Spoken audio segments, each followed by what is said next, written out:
Yeah. What's good, YouTube? Hold on, let me make sure I'm recording because last time I wasn't. I was pissed off. Oh yeah, I'm recording. I'm good. What's good, YouTube? It's your boy Only One KDB, and I'm back with another video. In today's video, we got R-rated moments in WWE that can never air on TV now. We about to get to the video. If you're new to the channel, make sure you like, share, and subscribe. Smash that like button because it helps push out the video more. Y'all want me to grow big, right? So push it out for me, man. Smash that like button, please. But we about to get to the video, man. No more talking. Let's get it. R-rated moments in WWE. Number 10, Live Celebration. When WWE's popularity dwindled following the Attitude Era, they would attempt to get their once core audience back time and time again. One of the ways they did this was by having outlandish and shocking moments, and some of these certainly pushed the— Yo, this is off topic, but I remember the spinning championship, the spinning WWE championship. I used to have that as a kid. I'm not gonna lie. Boundaries of what was permitted on national television. In 2006, WWE decided to book Edge and Lita in a live celebration on Raw. This segment, whilst incredibly controversial, did a major number for WWE, and they were so happy with the rating for the live celebration that they issued a press release. One night after Edge defeated John Cena for the WWE Championship at New Year's Revolution, WWE fans tuned into Monday Night Raw in huge numbers. This week's Raw delivered a 4.3 rating. That's up 16% from last week's 3.7 rating. Edge and Lita's live celebration proved to be the highest rated segment on Monday's show, delivering a 5.2. This marked the first time Raw reached a 5 rating since February 21st, 2005, when Batista's WrestleMania contract signing delivered a 5.0. Whilst the segment worked in terms of a somewhat cheap ratings grab, this rating success wasn't maintained in the preceding weeks and months. Number 9, Mickie James' V-Gesture. WrestleMania 22 featured one of the most acclaimed women's matches of all time. Trish Stratus collided with Mickie James for the women's title, and although the match received rave reviews, Vince McMahon was unbelievably angry with the spot within the match, as James decided to go off script and deliver a R-rated taunt during the in-ring action. The gesture was never remotely planned, and the wrestler, who was relatively new to the WWE main roster, going off script in such a drastic manner was never going to go down well. When James— She just wanted to spice it up a little bit, Vince. That's all she wanted to do. You know what I'm saying? She tried to get the crowd involved and shit like that. Sometimes you gotta go off script. It be like that sometimes. But Vince wasn't having it, man. Went backstage following a career-defining win, she was screamed at by McMahon. WWE acted quickly in editing the footage, and even though WWE was a TV-14 product at the time, the gesture was seen as a step too far. Number 8, Katie Vick. Now, as we mentioned at the beginning of the video, WWE, after the end of the Attitude Era, were prone on pushing boundaries to get the attention of lapsed fans. In 2002, they went completely off the rails with this idea as they decided to introduce the world to Katie Vick. This storyline wasn't just rated R, it ultimately resulted in one of the most despised and ridiculed storylines in company history. During a feud between Triple H and Kane, the game would reveal that before Kane arrived in WWE, he was in a relationship with a woman named Katie Vick. The game would claim that Kane and Vick were involved in a car accident, and after Vick passed away, Kane proceeded to perform an inappropriate act on the deceased woman. If this wasn't bizarre enough, WWE eventually filmed and aired a segment where Triple H mimicked the act. Whilst utterly gross and bottom of the barrel from a storyline perspective, the angle also completely erased Kane's prior— Who idea was this? This is some— What kind of sick shit is that? That's ridiculous. That's too far. I'm not gonna lie. That's beyond rated R. I don't know what the fuck that. We don't even know what to call that. That's ridiculous. Established backstory that WWE have been telling the audience for years. Number 7, Kurt Angle, the sexual deviant. In 2005, WWE moved forward with a Kurt Angle vs Booker T feud, and on paper it sounded great. Angle and Booker were amongst the two best workers in the entire company, but this was WWE after all, so they decided to add the most unnecessary storyline element into the feud. The storyline escalated when Angle would begin to harass Sharmell with the aim of having his way with her. According to Angle himself, the storyline made him incredibly uncomfortable, and he claims that it was a weird storyline trajectory for WWE to go down. In relation to the woman involved, that being Sharmell, this is what she had to say regarding the infamous storyline during an interview with Chris Van Vliet. Kurt was stalking me because I was so new at the time, I don't even know. They were like, okay, here's what you're doing. Okay, I don't know who came up with any of that, but I thought it was brilliant. Everybody's really touchy right now in this day and age, but it didn't bother me. I thought it was great. It was interesting, but I don't know if you could get away with that in this day and age. Yeah, everybody's like, no, we can't do that. You ain't getting away with that. It wouldn't fly now, but because it was acting, you know what I mean? Now there's some serious situations out there that are like that, and I don't condone that at all. But when it was acting, it was okay for me. That's just me. Number 6, WWE push PG guidelines.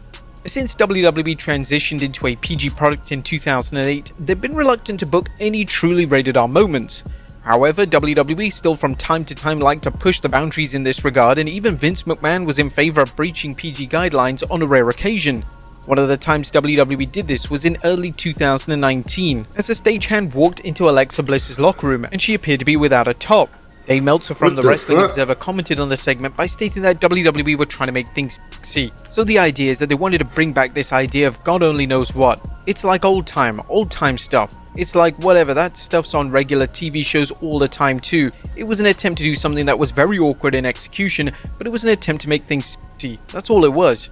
Fortunately for WWE, the segment was incredibly popular, and as things stand, the YouTube upload of this segment is sitting over at 14 million views on the platform. 14 Number 5, million? Liv Morgan shenanigans with Dominic Mysterio. Oh, Lord. Since Triple H took over WWE Creative, they've allowed their talent to push the elements of PG, so much so that a lot of the fans and wrestling historians currently don't even label WWE as a PG presentation.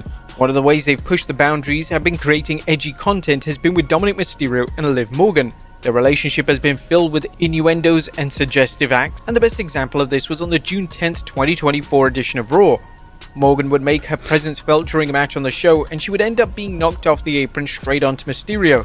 Morgan remained in a mounted position on top of Mysterio, and she would begin to feel him in an inappropriate manner.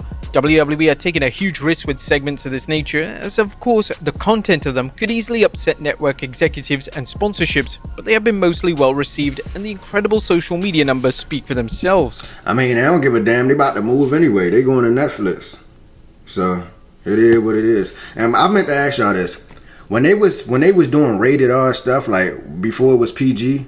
Don't you know how they say they like switched it up? I ain't gonna say they switched it up because kids was watching, because I ain't gonna lie, it was probably kids watching during the rated R era too.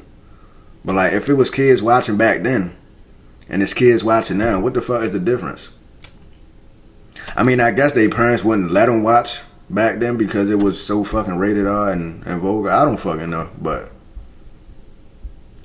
they going to Netflix, man, and I'm about to buy my Netflix subscription. Number 4, the Heidenreich segment. The dreaded Heidenreich character was an utter flop in WWE. One of the main things fans remember about the character was the insane segment that WWE booked him in with Michael Cole. In September 2004 on SmackDown, Heidenreich kidnapped Michael Cole and took Cole backstage. What am I watching? After Heidenreich informed Cole that he had the same desires as him, he proceeded to perform pelvic thrusts on him, insinuating that Cole was being violated. This segment served little purpose as it didn't generate heat or get the Heidenreich character over. It seemed like a cheap way for WWE to just create controversy. According to Heidenreich himself though, Vince McMahon informed him that he came up with the segment in a dream, which is of course incredibly disturbing. Number 3, Mae Young exposed. You came up with that segment in a dream?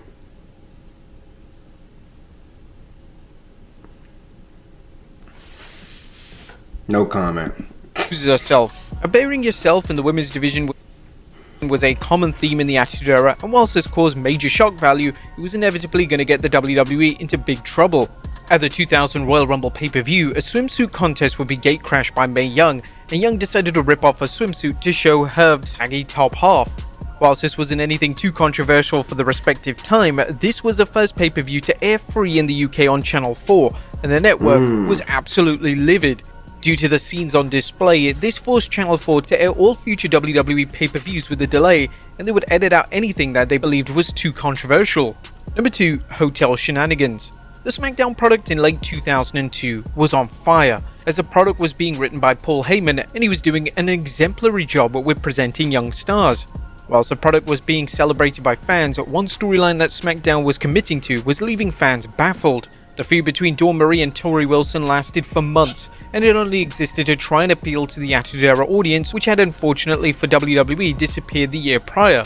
The storyline would see Marie start a relationship with Tori Wilson's father, Al Wilson, and Marie would then get engaged to Mr. Wilson and told Wilson that she would break it off if she spent a night in a hotel room with her. WWE would eventually show footage of this at Armageddon in 2002, and it was presented as a huge segment that warranted a pay-per-view purchase.